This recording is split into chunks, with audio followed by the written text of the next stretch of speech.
companheiro do Wallace, que foi um dos primeiros formuladores da teoria da evolução fundal. Então, grande parte do que nós sabemos sobre a Amazônia foi produzido pelas observações dos estrangeiros. Por exemplo, a tolerância para o clima, e até perceber que o clima pode ser bom, foi uma contribuição do Bates. Na época, o clima era execrado pelos nacionais e até pelos nativos. Como é que a elite brasileira encarava esse interesse dos estrangeiros pela Amazônia? Sempre usando o discurso de que precisava defender a Amazônia da cobiça internacional. Essa foi uma teoria geopolítica muito cômoda, porque isentava a elite de responsabilidade. A elite queria extrair as riquezas, assim como a maior parte dos estrangeiros, mas não tinha nenhum compromisso. Então, era muito fácil atribuir os problemas da Amazônia à cobiça internacional, que é o discurso que prevalece até hoje, sem ver a responsabilidade nacional nos problemas. Aliás, a participação nacional na Amazônia sempre foi muito mais nociva do que a estrangeira, porque a estrangeira, ela contou com a conivência, com a tolerância, com o excesso de tolerância das leis brasileiras para explorar a Amazônia. É por isso que, ao contrário do que aconteceu na Ásia e na África, a Inglaterra durante o século XIX, ou os Estados Unidos durante o século XX, nunca se interessaram em criar um governo metropolitano aqui, porque o governo nacional era muito mais permissivo e permitia essas potências estrangeiras utilizar os recursos da Amazônia de uma maneira que seja mais lucrativa possível.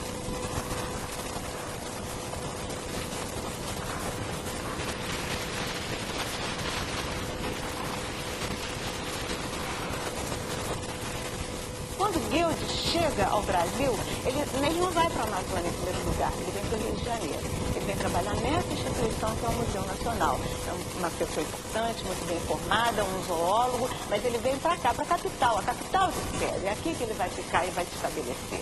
Ele fica alguns anos aqui e trabalha com agricultura, com zoologia, ele era um zoólogo. É verdade que ele pesquisou a praga do café quando ele estava no Rio?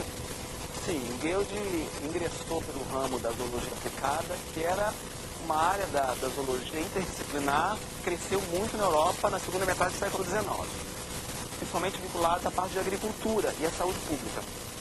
Guild, chegando no Rio de Janeiro, tomou conhecimento de uma praga agrícola que devastava os cafezais desde a década de 1860, sobretudo no norte do Rio de Janeiro, que é a área de mais antigo plantio. Guild, então, recebe como incumbência estudar que praga era essa, e passa um ano visitando essas fazendas, coletando, estudando os pés de café, as plantações, as condições climáticas, etc.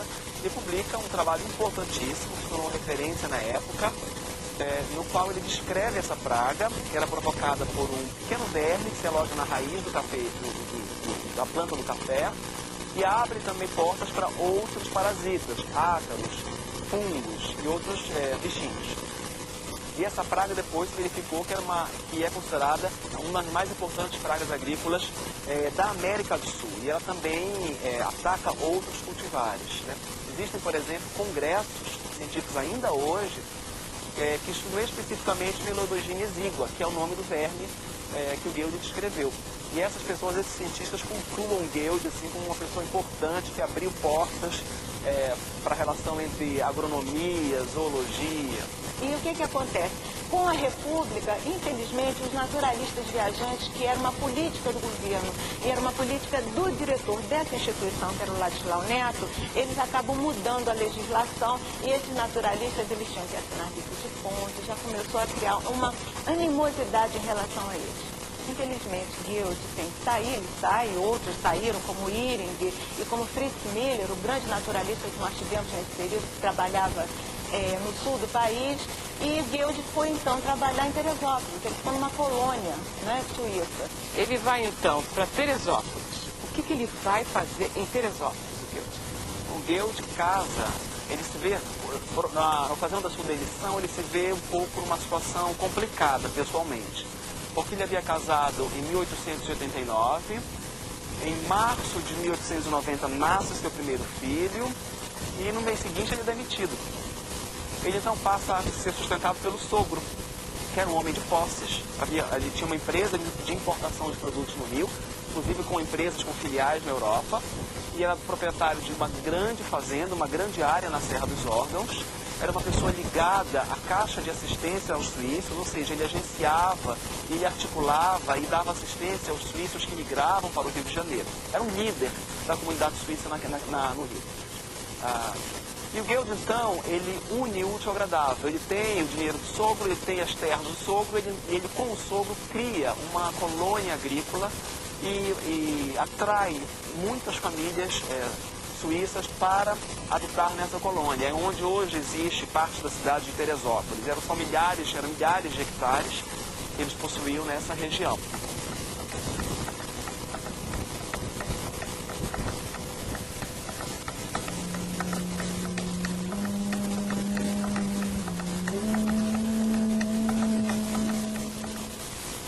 Estamos na fazenda Alpina, para lá de Teresópolis.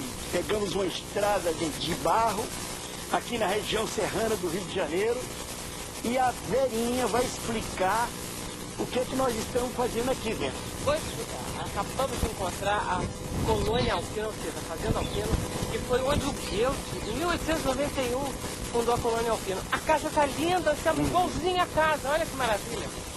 O nome Alpina lembra os Alpes, né? Só falta levar aqui, né? Não, e a vista é linda, cara, é linda. É lindo. Agora, realmente, a colônia foi pra casa. Apesar que tem dois bichos aqui, empalhados, capazes de serem da época do Guild. Tem capaz. Então, são antigos, né? E o Guild gostava mesmo de bicho, de empalhar bicho.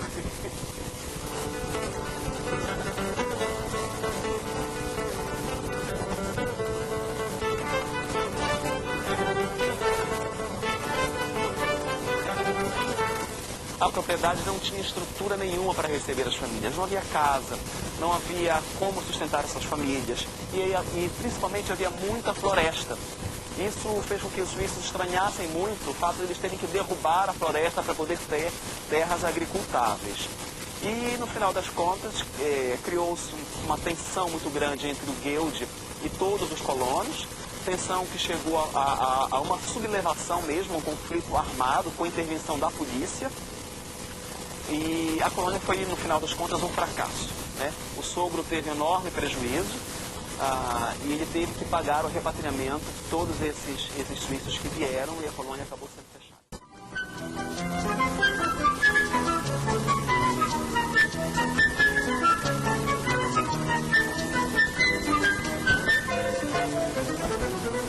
Chegamos finalmente ao momento em que o Guild vem para Belém do Pará. Como é que isso ocorre?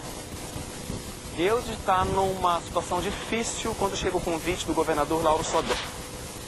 A colônia Alpina é um fiasco, ele arca com o sogro um grande prejuízo financeiro e moral. Ele já tem, nessa ocasião, 3 filhos.